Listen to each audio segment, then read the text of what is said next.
John Sandusky was supposed to lead our prayer. So first, do I have a volunteer to lead prayer? Anybody feeling it today? Aaron? Okay, Aaron, will you do it? Brother, but we're so thankful for the opportunity we have to gather together each Lord's Day. We're so thankful for the opportunity we have to study your word, for the great lessons that you have laid out for us. We pray that you bless our time together, bless our efforts. Be with Ethan as he leads the class. Help us to look at the great things that happened many years ago that is a foundation of our faith. So thankful for each opportunity we have to study your word. We pray that you be with your children the world over. Help them to always strive to remain faithful. Help them to overcome persecution and temptation. And help us all to look forward to the day where we wind up at home with you. We thank you for everything you do. We love you greatly. In Jesus' name, amen. Amen.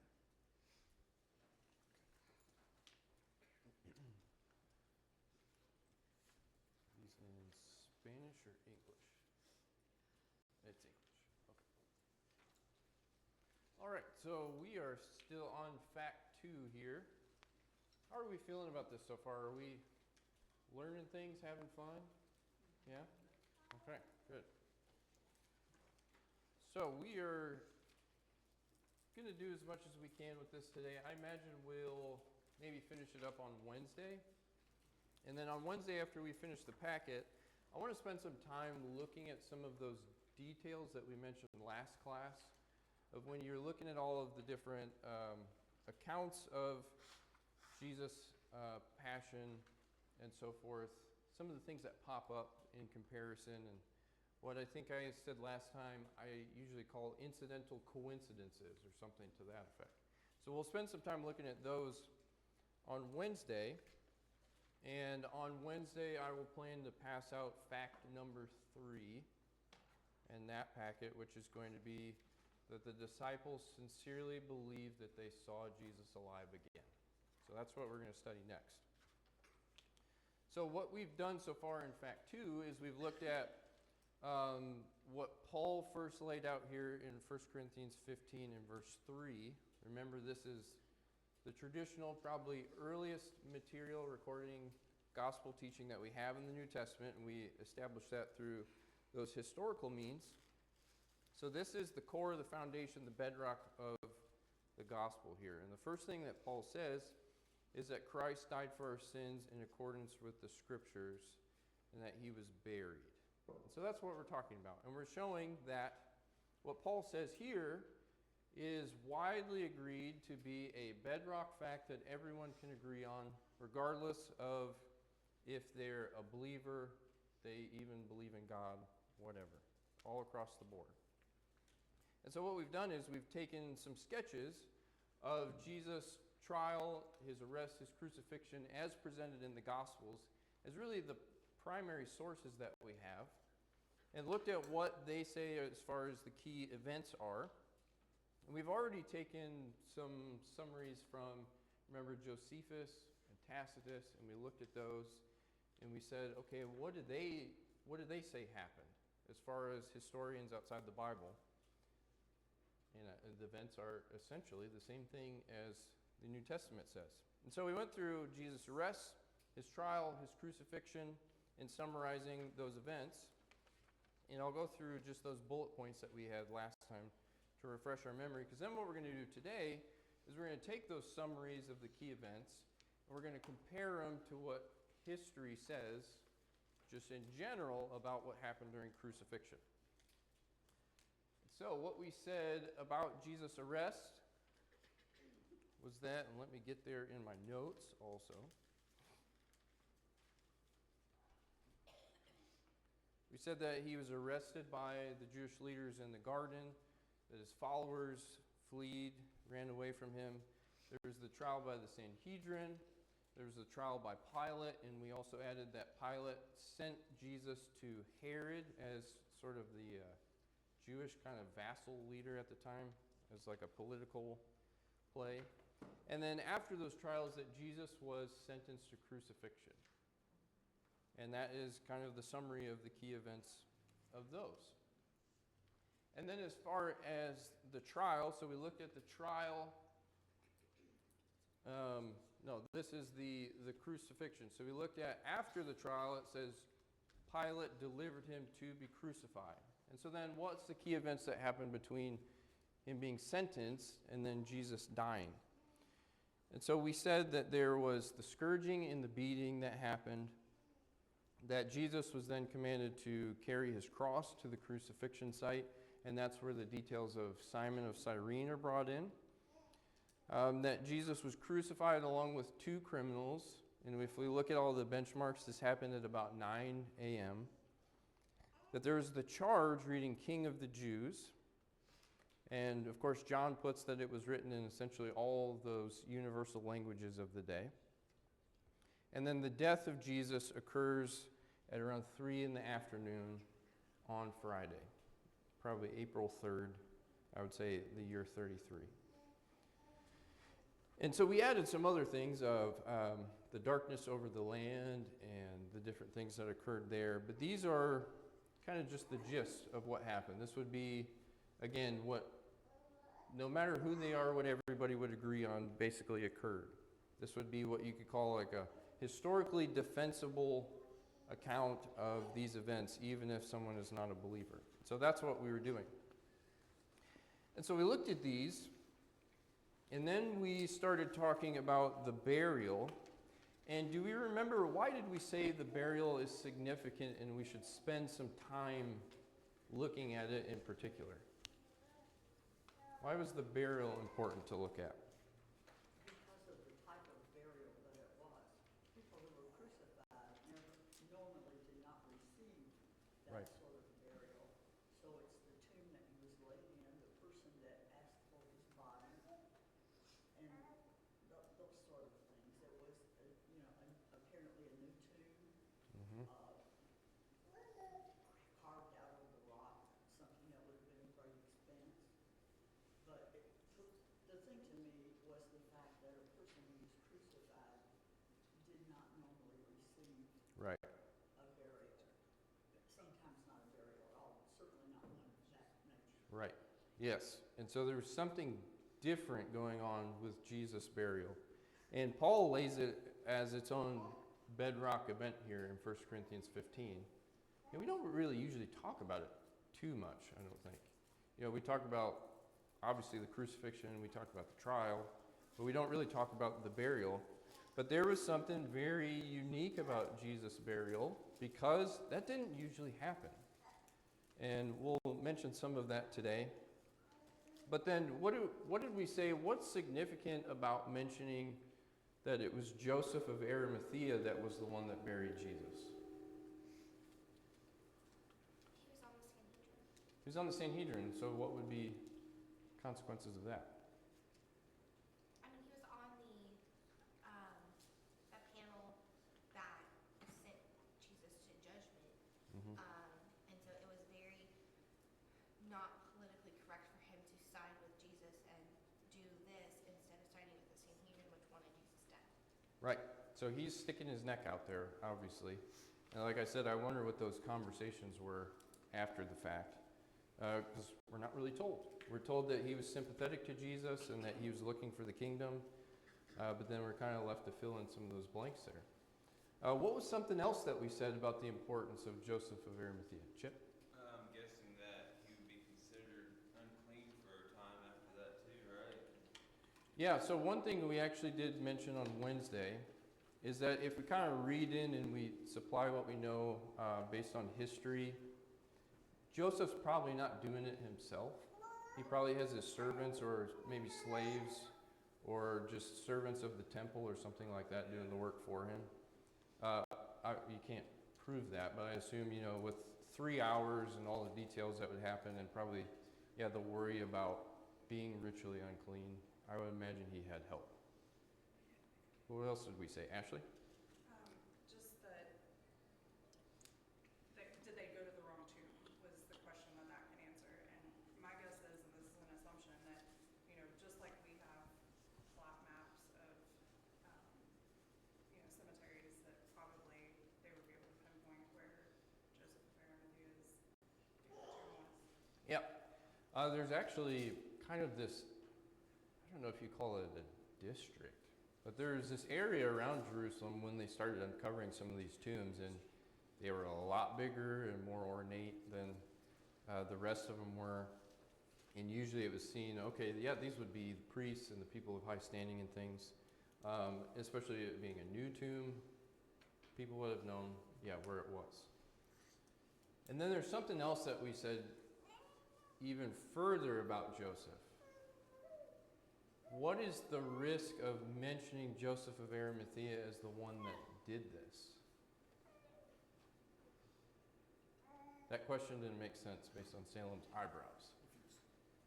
Yeah, go ahead, Bruce. If it was written in the first century and people knew what was written, and Joseph was still alive, or someone who was close to Joseph was still alive, they could say, that's an absolute lie.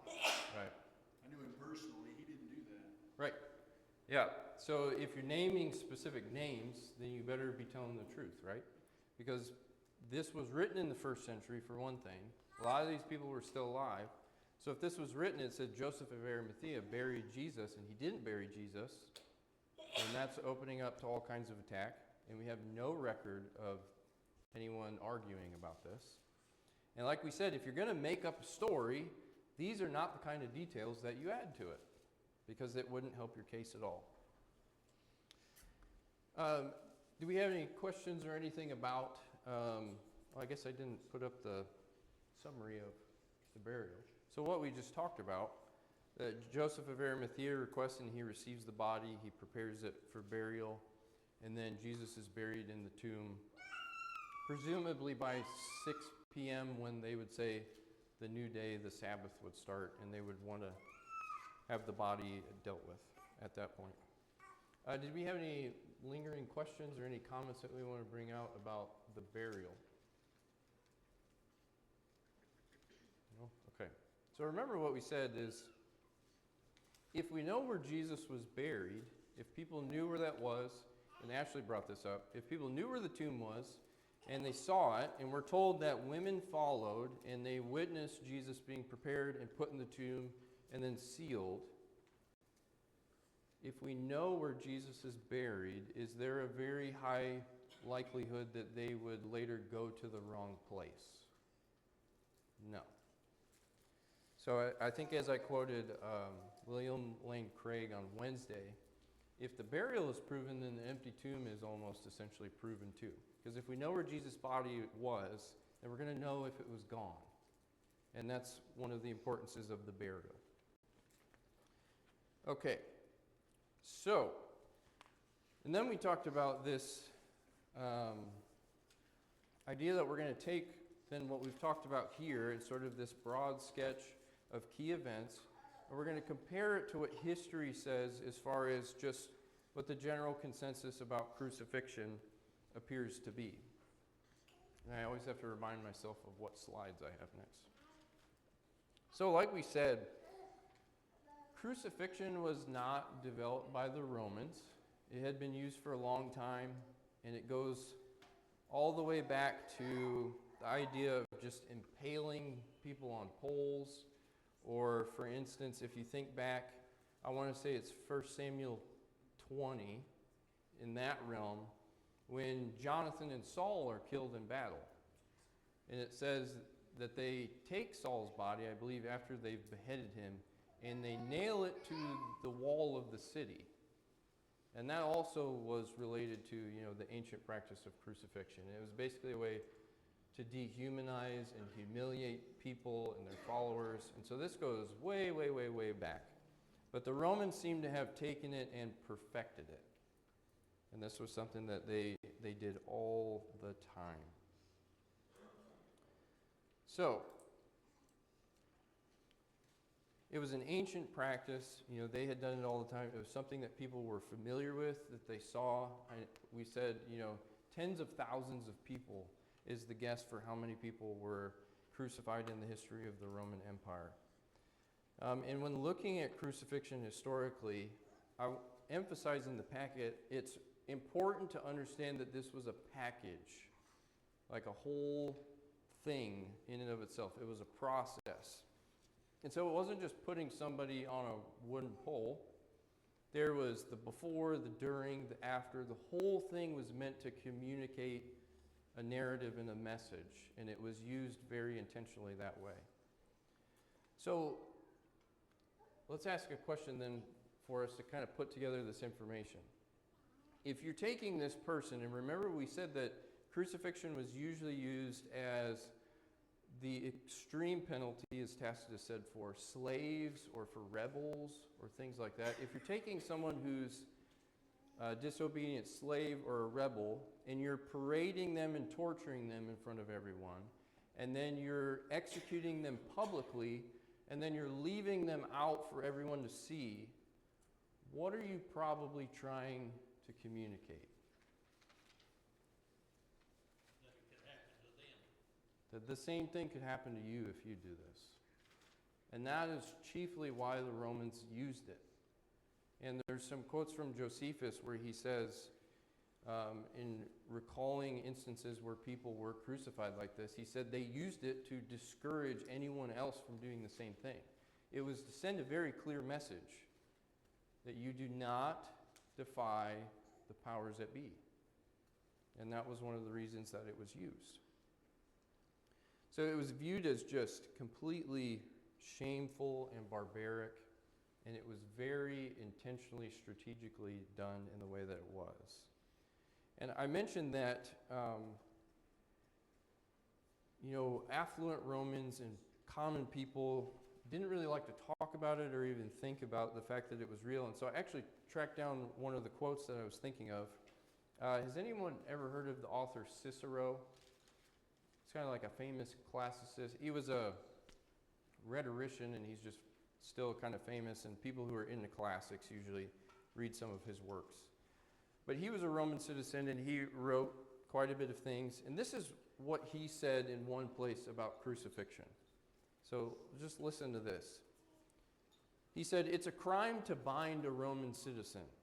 To flog him is an abomination. To put him to death is like murdering your own father. To crucify him, what? There is no fitting word that can possibly describe so horrible a deed." And so he reflects on this, and he said it would be a crime to bind someone who's a citizen, and you wouldn't scourge them or whip them. And we see that in Acts, right? That Paul and Silas, I believe it was both of them, are being flogged, and Paul says, "Hey, I'm a Roman citizen." And then they get freaked out because you're not supposed to do that. That wasn't proper.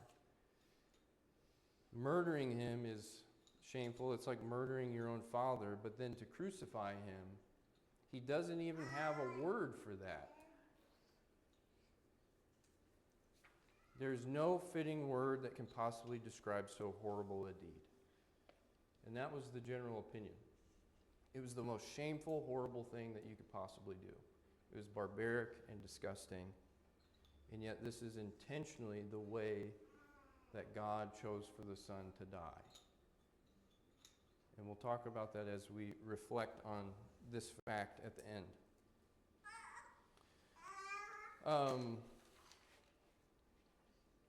Yes, and there are so many details that we could go into here. But the historical opinion, I know I'm talking a lot today. It's just because there's a lot of kind of ground to cover and information that I don't expect you to go and dig up on your own. So the historical opinion of crucifixion was that it was reserved for the worst criminals and was an absolutely horrible and demeaning way to die. So as we said, it was used to demean the person being condemned, to display the power of the empire, and then to warn anyone from doing the same thing that they did. Here's the quote that I was talking about from Josephus. I forgot I had it in my notes.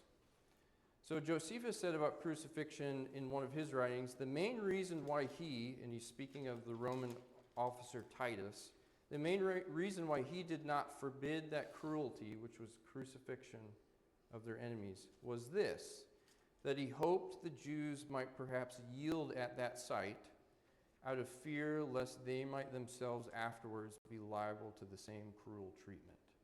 They knew what they were doing. The Romans were experts at this. And so these kind of things account for a lot of the cultural shame, the shock that was around this. the stumbling block that it presented for both Jews and Gentiles to say, this one who died this way, oh, surprise, he's actually God's chosen one and he's Lord in Christ. That was completely counterintuitive, as we've talked about. So it was considered the punishment of slaves, and one of the reasons that we don't have a lot of intricate details about crucifixion is because no one wanted to talk about it. And so remember, we looked at on Wednesday at what the gospel writers say, and when the gospel writers talk about Jesus being crucified, what do they say? What was that? He was delivered over to be crucified. He was crucified. Because everybody knew what that meant at the time. They didn't need to go into the details. They weren't trying to, prove some kind of point about the historicity there. They were communicating what they all knew. Like it would be the equivalent of us saying, so-and-so got the chair. We know what that means, and we wouldn't have to go into the details. But then if we look at the summary of the general process of crucifixion, I gave you 2 quotes from some encyclopedias here. And just by way of information, these 2 quotes are from 2 of the most standard academic Bible encyclopedias there are. So I intentionally chose this to show this is the broad consensus. It wasn't really like a cherry-picking thing. These are 2 of the most reputable standard encyclopedias that there are. Can I have a volunteer to read the first quote there, starting at the bottom of 2, and then continuing on to page 3? A volunteer to read that. Daniel, would you be willing to do that? Yeah. The one starting under the Roman Empire. Under the Roman Empire, crucifixion normally included a flogging beforehand. At times, the cross was only one vertical stake. Frequently, however, there was a crossbeam either attached at the top to give the shape of a T, crux commissa, You don't have to read the Latin. Sorry, just go ahead. or just below the top, as in the form most familiar to Christian symbolism.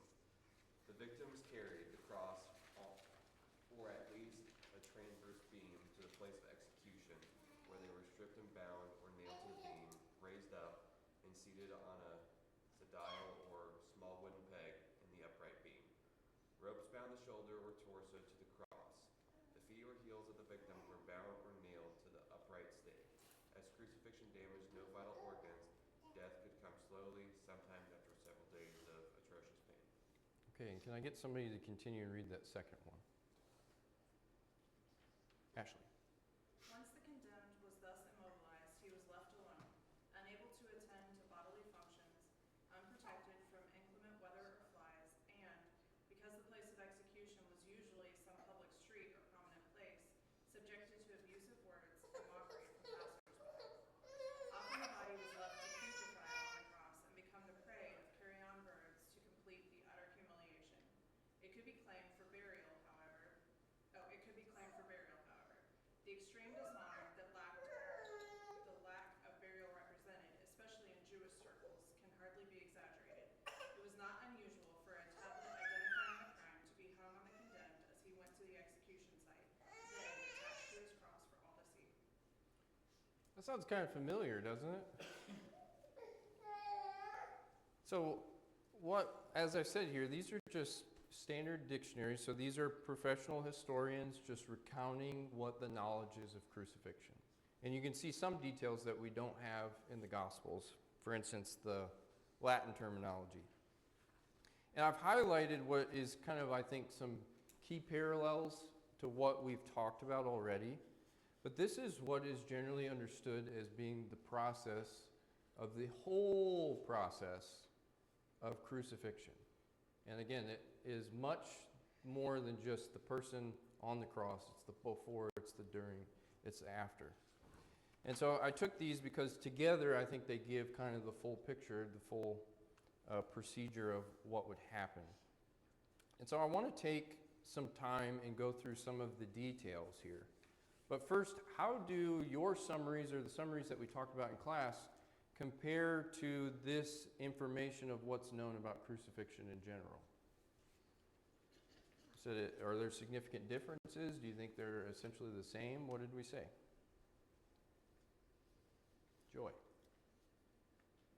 Personally, my summary would have been, and he was crucified. Yeah.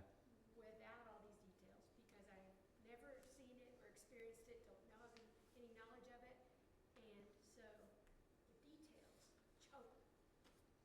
I think they're supposed to. I'm glad that that's actually the reaction. This is, so as I said, this is not bringing up all these details just to kind of like revel in the ugliness. I don't really have words, but it's so that we can appreciate what happened. Ashley, what were you going to say? I mean, it sounds pretty exact to, what I see in the Bible.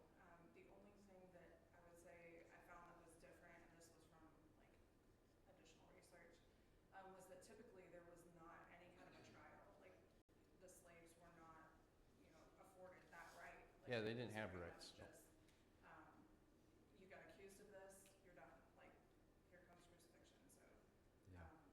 Jesus was at least,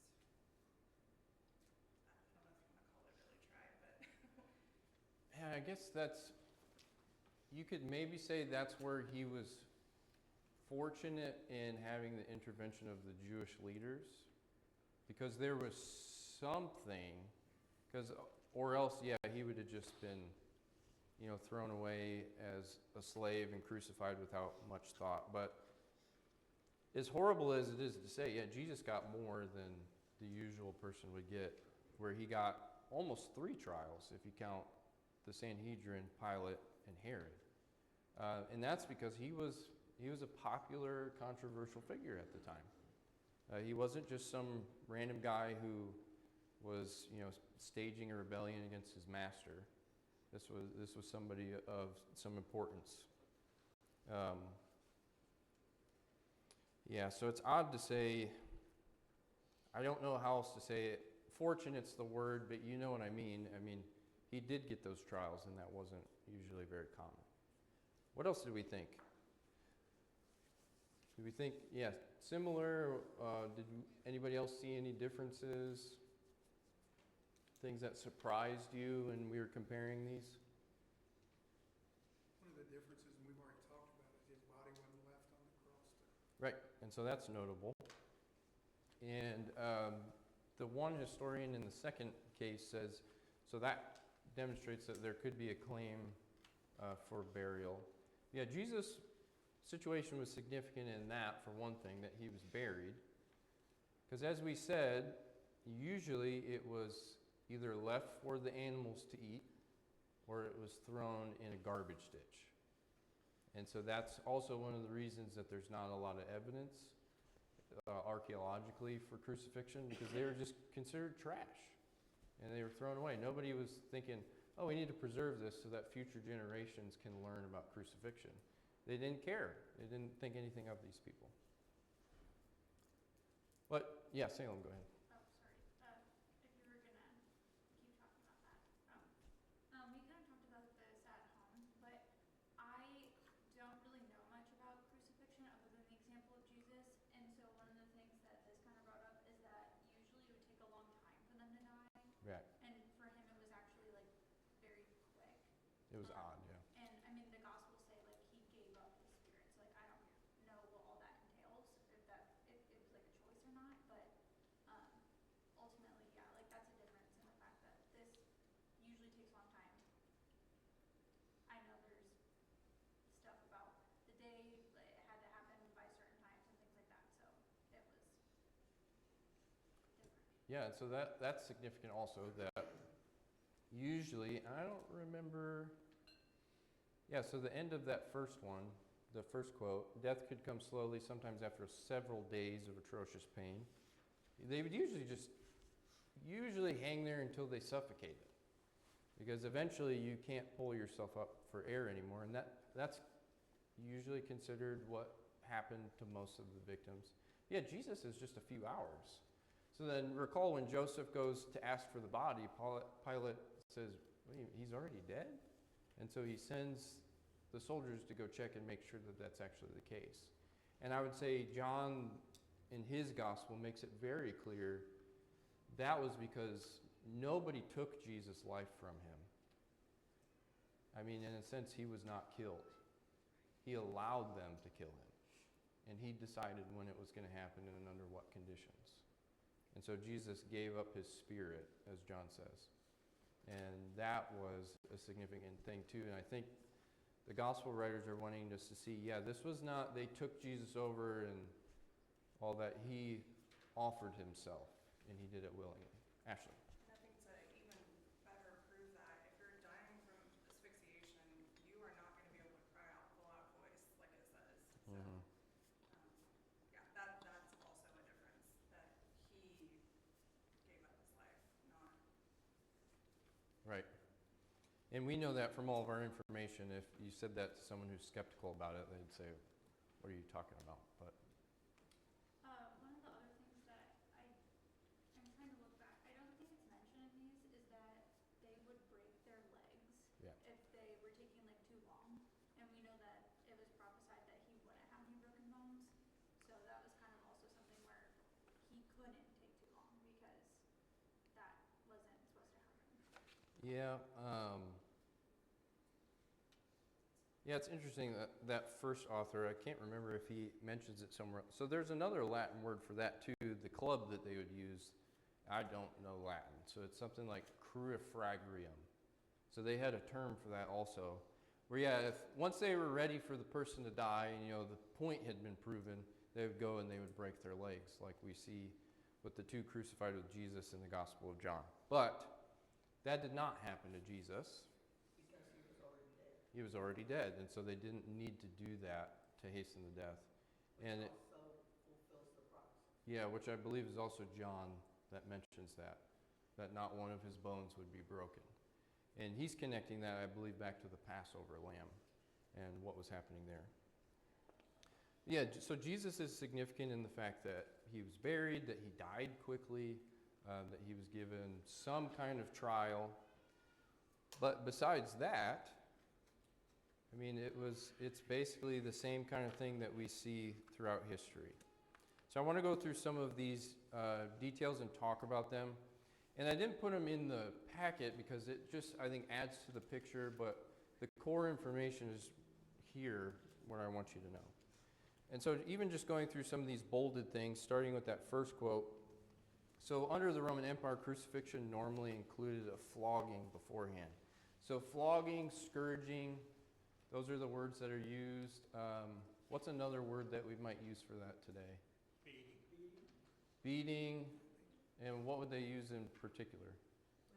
A whipping. But it was more than a whipping. Because if you've ever seen like a bull whip or something, it's just a piece of leather. But as far as they know historically, the flogging or the scourging was the thing. It had multiple tails on it. And oftentimes there was pieces of bone or rock or metal that were tied in so that it would break the skin.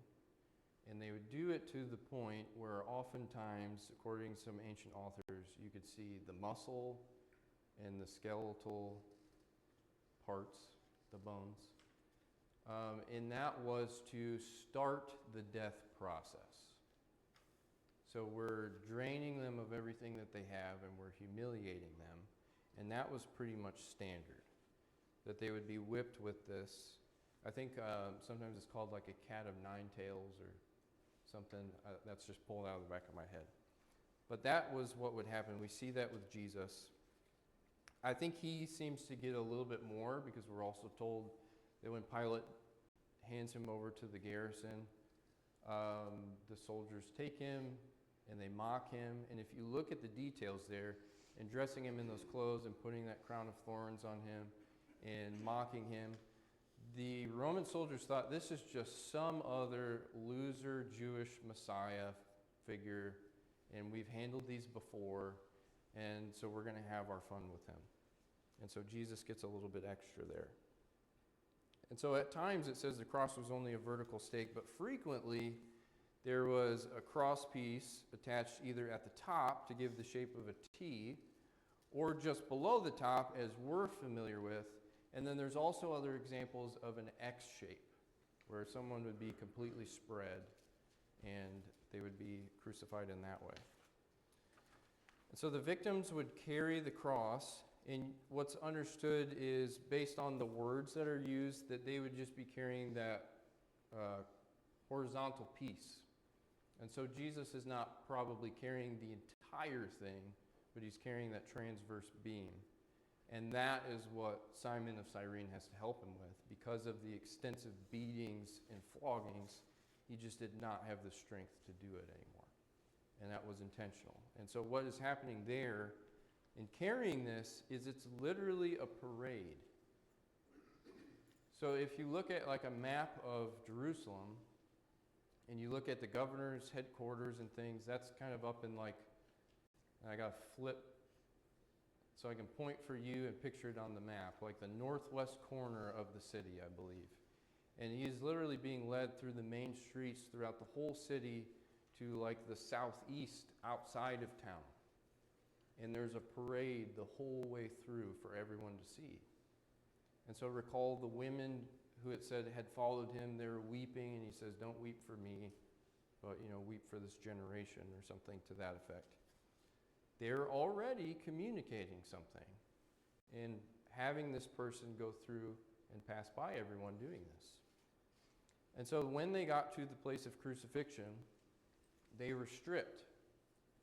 And we have some indication of that in the Gospels, that they cast lots for his clothing, and the implication is that they were naked. There's no other way to put that. They were stripped of their clothes, and people were almost always crucified naked as a way to dehumanize and embarrass them. And it appears that that's also what happened to Christ.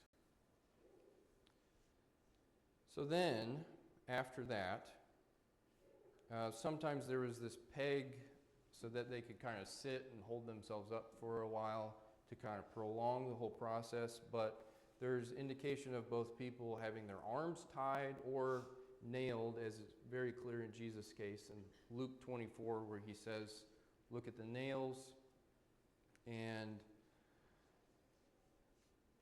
the feet or heels of the victims were then bound or nailed to the upright stake. And so we'll talk about some of that in a little bit. But this is generally how it's understood that happened, that they were either tied or nailed up here, their feet were nailed. And it says, as crucifixion damaged no vital organs except for suffocation and different things like that, it took a long, long time. And so people would be hanging there. And if you pay attention to the way that the Gospels say it, and then you look at some details in historical works, they would purposefully put the sites of crucifixion by major thoroughfares, where there would be tons of people walking past so that everyone could see this. And so you have people walking by all day and humiliating them and insulting them, and we see that in the Gospels with Jesus. And that's where this second one picks up. We will be done with the details soon, I know. But once the condemned was thus immobilized, he was left alone, unable to attend to bodily functions, unprotected from weather, bugs, animals, and because the place of execution was usually some public street or prominent place, then they were subjected to the abuse, the mockery, the derision of all those who would pass by. And we see that from the Jewish leaders, we see that from all kinds of people in Jesus' case. But then after death, and this is where it gets a little different from Jesus, after death, as it says here, they were often left to putrefy on the cross, to feed the birds, sometimes the dogs. They would often leave them hanging there for everyone to see and to view the desecration. And then sometimes, apparently, it could be claimed for burial. But as you understand this whole process, you see why it was so shameful and just exactly what they were trying to communicate with all of it. Yeah, Ashley. This is a question. So, and it's probably done us a disservice that people do paintings and all that kind of stuff of this, but Yeah. am I hearing right that this cross was probably not, way up there, but was more like down, especially like if we're saying that dogs would sometimes get to the bodies and stuff, like that seems like it's going to be like closer to the ground than we imagine. And if so, are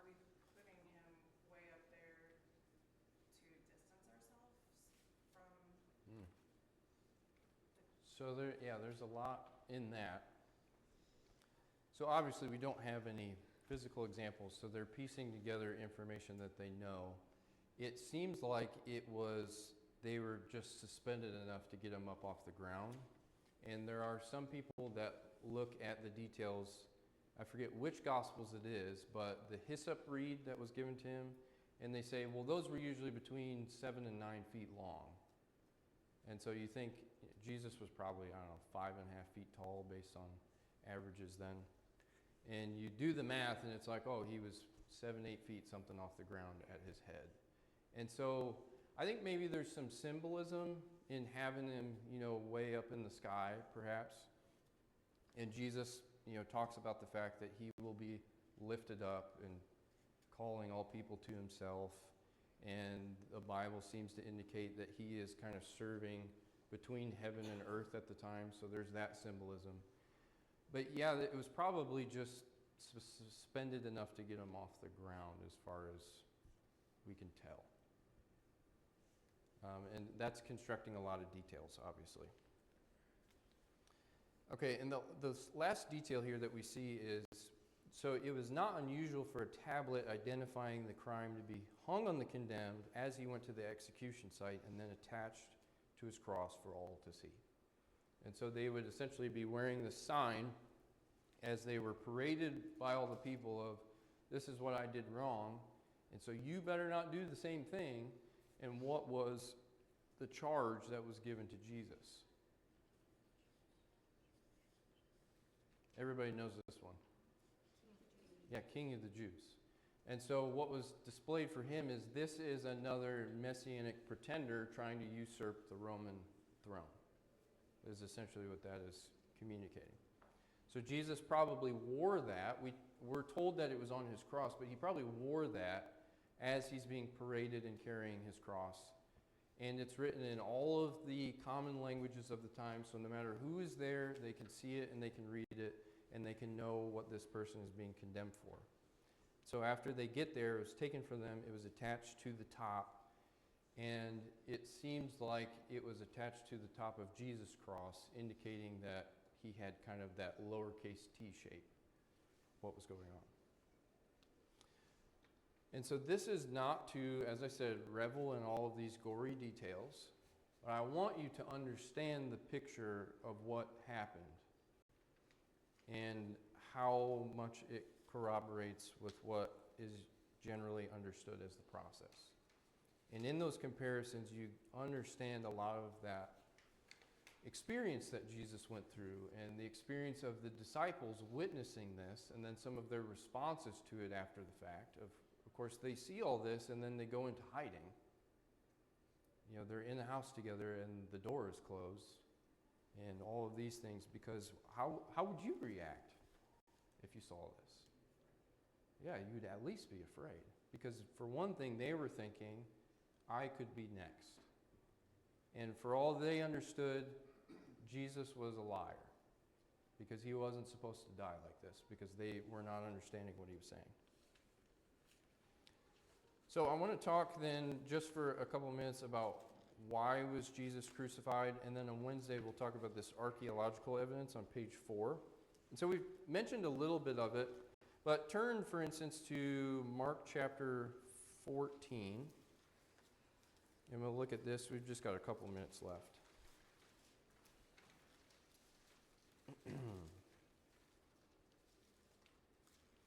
Okay. So I'm just going to scan through. This is Mark chapter 14, and I'm starting at verse 53. And because Mark is kind of the most straightforward in the way that he presents things, so they bring him to the high priest. The chief priests, the elders, and the scribes are together. And it says in 55, now the chief priests and the whole council were seeking testimony against Jesus to put him to death, but they found none. So they're trying to come up with what's a plausible reason that we can give for this guy to be executed. And it says that they didn't disagree. In verse 58, false witnesses said, we heard him say, I will destroy this temple that is made with hands, and in 3 days I will build another not made with hands. And so that's a possible thing of he is saying he's going to stage some kind of rebellion and cause destruction. the high priest stands up and says, "Do you have no answer?" But he remains silent. And then the high priest asks him directly, "Are you the Christ, the Son of the Blessed One?" And Jesus said, "I am. And you will see the Son of Man seated at the right hand of power and coming with the clouds of heaven." And the high priest tore his garments and said, "What further witnesses do we need? You have heard this blasphemy." And so presumably they turned Jesus over as a blasphemer, making himself equal with God. They understood the implications of what he had just said and agreed to. But then when they get to Pilate in chapter 15, notice in chapter 15 in verse 2, Pilate asks him, "Are you the king of the Jews?" And so it had changed from blasphemer to king of the Jews, Messiah figure, someone who's going to redeem the nation, which would be a threat to the Roman powers. And that is what they bring as the charge, and that's what ultimately gets inscribed on his charges. And so there's this combination of maybe 3 different things: that he was going to stage a rebellion, that he was a blasphemer, and that he was going to defy the Romans and claim to be some kind of king. And those kind of together seem to be the reasons of why Jesus was crucified historically. Obviously, we can add all kinds of commentary about jealousy and different things like that. But this is generally why Jesus was crucified, as he was viewed as a rebel, a revolutionary, at least as far as the Romans were concerned. Okay, so any lasting questions before we stop today? I know you're probably just drained of energy from all those details, so hopefully we can pick that all up. But I hope you start to appreciate, if you haven't already, what it was that Jesus went through. And we'll continue on Wednesday, top of page 4, comparing that with some archaeological evidence that we have. So thank you.